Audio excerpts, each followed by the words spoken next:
Yo saludo de inmediato al procurador Vargas Valdivia. ¿Cómo está usted? Bienvenido. Gracias por la invitación. ¿Ha retado usted a Fujimori? Pues no es que haya retado a Fujimori, lo que pasa es que, claro, el asesor de prensa de Fujimori... ¿Lo ha sacado de sus casillas? No, porque él lo que me ha cruzado una invitación para debatir públicamente. Yo lo que le he contestado es que, así como no he debatido públicamente con los asesores y los defensores de los demás encausados, no tendría por qué hacerlo con el expresidente Fujimori, porque el verdadero debate tiene que darse ante los tribunales, sea aquí en el Perú o en Japón. Yo lo que sí he hecho es retado al expresidente para si está tan convencido como él señala de que el cuaderno de extradición no tiene pruebas que acrediten la necesidad del juzgamiento, pues vayamos a la Corte Suprema de Justicia de Japón y ahí discutamos el tema. ¿Cree usted que es una estrategia de Fujimori decir que efectivamente no hay pruebas, que son patrañas, que es una persecución política? ¿Usted estaría en condiciones de decir que efectivamente hay pruebas? Tengo un pedacito del video, lo veremos. Veremos la seguridad de Fujimori diciendo que no hay ninguna prueba contra él. Vamos a ver, tenemos a Fujimori. Adelante, por favor. Nos involucramos en la búsqueda de soluciones y no paramos hasta encontrarlas, por difíciles e impopulares que estas fueran. Después de casi 3 años de acusaciones en mi contra, todas sin sustento alguno, ha llegado la hora de la gran ofensiva fujimorista para volver a poner al Perú en el camino del orden, la paz, la estabilidad y el progreso. Yo, Alberto Fujimori, presento al Perú y al mundo el nuevo movimiento Sí Cumple, una organización política renovada que buscará convocar a fujimoristas e independientes que quiere una nueva opción. Hasta ahí nomás ya es suficiente. ¿Qué le suscita verlo?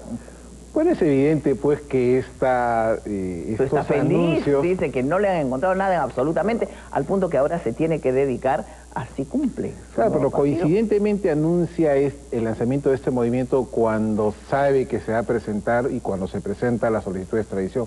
Esto lo hace para distraer a la opinión pública, por un lado. Por otro lado, él afirma que en las 700 páginas del cuaderno de extradición no hay prueba alguna. Claro. Primero, ¿cómo sabe él que esto es así? ¿Acaso la Cancillería de Japón le ha permitido acceso al cuaderno de extradición? Y si esto fuera cierto, en pocas horas pudo enterarse porque el cuaderno fue presentado el 31 y al día siguiente él salió a decir esto precisamente. Entonces eso no es serio. Y por otro lado, ¿cómo puede decir él que no hay pruebas de la comisión de los delitos de La Cantuta y Barrios Altos? ¿Y los muertos entonces qué son? El profesor, los estudiantes, los pobres vendedores, el niño de 10 años que falleció en Barrios Altos, ¿qué son? ¿No son pruebas de las ejecuciones extrajudiciales y de la barbarie a la que le fue encargada el Grupo Colina? Sí. ¿Por qué? ¿Por qué tenía que estar enterado Fujimori? Carlos Orellana, hace unos días, que ha sido declarado secretario general de este movimiento nuevo, Sí Cumple, con lo que hay que pensar que las señoras fujimoristas han quedado a la saga, pues nos decía aquí que es un infundio pensar. ¿Por qué pensar que Fujimori sí conocía la actuación del Grupo Colina? Porque hay suficientes elementos en el proceso que establecen la necesidad de ir a un juicio. Hay que tener en cuenta que la extradición tiene como objetivo que Fujimori concurra y responda ante un juez por los cargos que se le formulen. No que sea condenado, sino que responda ante un juez. Por lo tanto, nosotros tenemos pruebas no solo testimoniales, porque hay testimonios, sino también instrumentales que acreditan. ¿Cuáles son?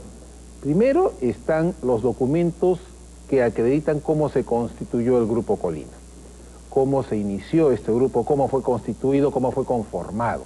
En Palacio de Gobierno. ¿Por qué tenía que saberlo Fujimori? Por parte. Eso por un lado. Por otro lado, tenemos documentos que acreditan la actuación del Grupo Colina. O sea, el Grupo Colina se le encargó una determinada actuación dentro de la política de lucha contra la subversión. Ha dicho se le Guerra encargó. sucia. Sí, se le encargó. ¿Fujimori le encargó? Se fue encargado dentro de los planes de la estrategia antisubversiva. Y hay que concluir que Fujimori estaba al tanto. Quien siempre se ha vanagloriado de haber desarrollado todos los planes antisubversivos. ¿Pero hay un documento firmado por Fujimori? Hay, tercer lugar, hay documentos firmados por Fujimori, memorándum y oficios ordenando felicitaciones y ascensos para los integrantes del Grupo Colina por la brillante labor desempeñada. ¿Antes o después de Barrios Altos y Cantuta? Alguno de ellos es antes de estos hechos. Porque no hay que tener en cuenta que el Grupo Colina, si bien en este proceso se le imputa a Barrios Altos y La Cantuta, sin embargo tuvo todo un accionar desde el año 91 aproximadamente hasta que se dio la ley de amnistía. Entonces, lo que estos documentos acreditan sí es que el expresidente tenía conocimiento de la existencia de este grupo, que sabía su accionar. No tiene cómo decir que no sabía. Y que no solo consintió, sino incentivó. Porque están las felicitaciones, están los ascensos. Claro, las felicitaciones y los ascensos es en mérito ¿a qué? Son anteriores, como les repito, aquí la discusión no debe ser llevada si eran anteriores o posteriores a los hechos, porque los documentos... Eso dicen los fujimoristas, ¿no? Son que se enteró después, con la prensa. Hay algunos documentos que son anteriores a los hechos. Y además él se entera muchos años después por la prensa. Recordemos que este hecho, sobre todo de La Cantuta, fue descubierto muchos años después, varios años gracias después a ustedes los periodistas. Y si a esto agregamos además que conforme ha quedado acreditado, el tema de la amnistía fue previsto para garantizar la impunidad de la gente del Grupo Colina, y están las declaraciones de ellos que admiten que les ofrecieron antes del proceso que esto iba a ser corto, que no iban a pasar mucho tiempo detenidos porque iban a salir amnistiados. Antes y efectivamente sucedió. A los miembros del Grupo Colina. Efectivamente el asunto es que Fujimori, él personalmente impulsa esta amnistía con un proyecto en el Congreso, ¿no? Ahora resulta que el expresidente no sabía y declara en CNN, no sé si debe haberlo visto, dice que promulgó la ley como promulgó muchas leyes sin saber muy bien de lo que se trataba.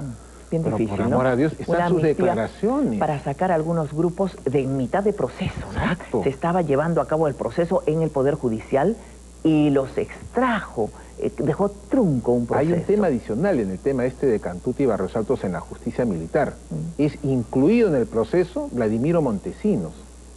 ¿Por qué se lo incluye si él era civil? ¿Por qué se lo incluye en el proceso en el Cantuta y Barrios Altos? Para hacerlo también acceder a los beneficios de la ley de amnistía y garantizarle a él también impunidad. Bueno, pero parece ser que Japón va a decir que no. Y el canciller por lo menos está pensando en la Corte de Justicia de La Haya. ¿Qué competencia tiene? ¿Hasta dónde o qué puede hacer la Corte de La Haya? Porque hay quienes dicen puede juzgar a Fujimori y la Corte de La Haya no es penal. No es penal. Yo he escuchado también a un colega suyo decir ayer que la Corte de La Haya es como una especie de tribunal arbitral. Yo creo que está mal informado. ¿No? Eso no es, está mal informado. Por eso pregunto. La Corte de La Haya, la competencia es discusiones entre estados, no discusiones de particulares. La Corte de La Haya no va a decidir la extradición de Fujimori. Ni hablar. La Corte de La Haya lo que va a decidir es si surge el conflicto entre Perú y Japón respecto de cuál de los dos es competente para juzgar de acuerdo a lo que es el concepto de nacionalidad predominante.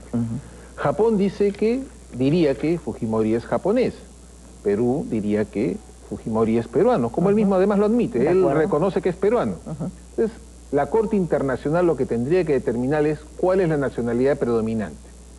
No se necesita ni siquiera mayor argumento jurídico, basta la mera lógica. ¿Qué nacionalidad argumentó él para acceder al cargo de presidente de la República? Peruana.